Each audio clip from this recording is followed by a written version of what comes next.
تو آج ہم نے جس مسنون دعا کی انتخاب کیا ہے یہ سبحان اللہ، یہ پیارے کریم آقا علیہ السلام نے سبحان اللہ یہ پیاری دعا تعلیم فرمائی، اور صحیح مسلم کے اندر بھی حدیث مبارکہ ہے 2042 اور صحیح مسلم کی دوسری حدیث ہے 2055 یہ موجود ہے۔ آئیے اس دعا کی آج پریکٹس کریں گے۔ اعوذ باللہ من الشیطان الرجیم، بسم اللہ الرحمن الرحیم۔ مہمان کی میزبانی کے لیے دعا۔ ظاہری بات ہے آپ کے گھر میں جب مہمان آتے ہیں تو آپ ان کے میزبان ہوتے ہیں، تو جب مہمان کی میزبانی کریں گے تو اس وقت کون سی دعا پڑھیں گے؟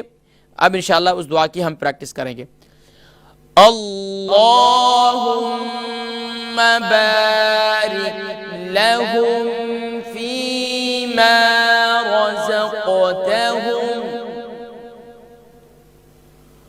اللہم بارک لہم فیما رزقتہم،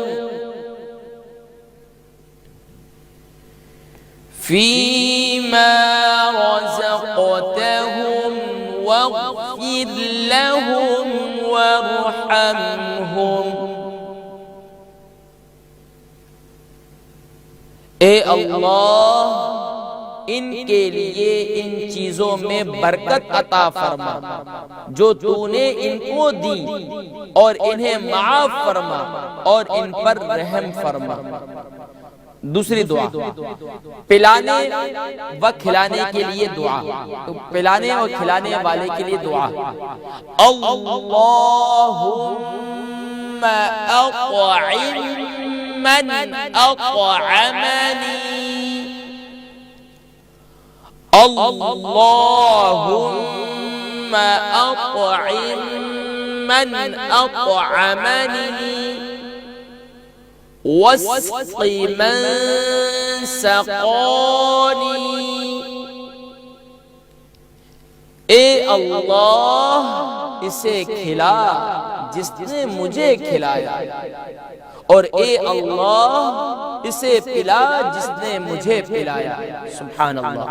جو اب مہمان کی میزبانی کے لیے، جب آپ مہمان کے لیے مہمان بھی پڑھ سکتے ہیں اور میزبان دونوں پڑھ سکتے ہیں اس دعا کو۔ خاص طور پر جو دوسری دعا ہے یہ مہمانوں کے لیے، جب مہمان کسی گھر میں جائیں گے تو ظاہری بات ہے میزبان جو ہے ان کو خاطر تواضع کرنے والے ہوتے ہیں، ان کو کھلانے والے ہیں، ان کو پلانے والے ہیں۔ تو اب فرمایا جب ظاہری بات ہے ایک مہمان جب کسی کے گھر میں جاتا ہے تو اللہ تبارک و تعالی 70 رزق کے دروازے کھول دیتے ہیں اور کتنی بیماریاں دور کر دیتے ہیں۔ آج تو ہمارے ہاں مہمانوں کو بوجھ سمجھا جاتا ہے نا، لیکن اللہ کے نبی اور مہمانوں کو پتہ ہی نہیں ہوتا کہ دعائیں کون سی پڑھنی ہیں۔ تو دیکھیں یہ وہ دعائیں ہیں جو اللہ کے نبی صلی اللہ علیہ وسلم نے اپنی امت کو تعلیم دی ہیں، لیکن آج امت غافل ہے۔ آج وہ امت جو ہے طرح طرح کے لہو لعب کے اندر مبتلا ہے۔ دیکھیں یہ وہ دعائیں ہیں جس کی برکت سے مہمان کے رزق میں بھی برکت ہوتی ہے، مہمان کے گناہوں کو بھی اللہ کریم معاف فرماتے ہیں، اور یہاں تک کہ میزبان کے بھی رزق میں برکت دیتے ہیں، اور یہاں تک کہ سبحان اللہ اللہ تبارک و تعالی مہمان کو بھی سبحان اللہ ان دونوں کے درمیان میں مزید آپس میں پیار و محبت بھی ہوتے ہیں۔ لیکن جب خلوص ہوتا ہے اور جب خالصتاً یہ ہو کہ میں اس کی مہمان نوازی اس لیے کر رہا ہوں کہ یہ میں اللہ کی رضا کی خاطر، آج یہ بھی ہے نا کہ میں اس لیے مہمان نوازی کرتا ہوں کہ اس نے میرے گھر میں بھی مجھے میری اچھی مہمان نوازی کی تھی، میں اس لیے اس کی اچھی سی اچھی دعوت کر رہا ہوں کیونکہ ہم بھی گئے تھے ان کے یہاں، انہوں نے بھی ہماری اچھی دعوت کی تھی۔ ہرگز ایسا نہیں ہونا چاہیے، خالصتاً اللہ کی رضا کی خاطر۔ جب اللہ کی رضا کی خاطر کریں گے تو اللہ تبارک و تعالی رزق میں بھی برکت دیں گے، گناہوں کو بھی معاف فرمائیں گے، اولاد میں بھی برکت دیں گے، صحت میں بھی برکت دیں گے، اور طرح طرح کے رزق کے دروازے کھولیں گے۔ تو ناظرین کرام مسنون دعائیں الحمدللہ بتاتے ہی نہیں بلکہ سکھلاتے بھی ہیں۔ تو ناظرین کرام مسنون دعاؤں کو اپنی زندگی کا حصہ بنائیے۔ اگر ہم یہ چھوٹی چھوٹی دعائیں اپنی زندگی کا حصہ بنا لیں تو واللہ پیارے کریم آقا علیہ السلام کی زندگی پر عمل کرنا ہم سب کے لیے آسان ہو جائے گا۔ اور آقا علیہ السلام نے ارشاد فرمایا جو فتنوں کے دور میں میرے کسی ایک عمل کو اپناتا ہے، میری ایک کسی سنت کو زندہ کرتا ہے، تو فرمایا اسے 100 شہیدوں کا ثواب ملتا ہے۔ تو سبحان اللہ، اب تو فتنوں کا دور ہے، تو فتنوں کے دور میں یہ جو چھوٹی چھوٹی مسنون دعائیں چھوٹی چھوٹی نہیں ہیں، اس کی بڑی برکات ہیں۔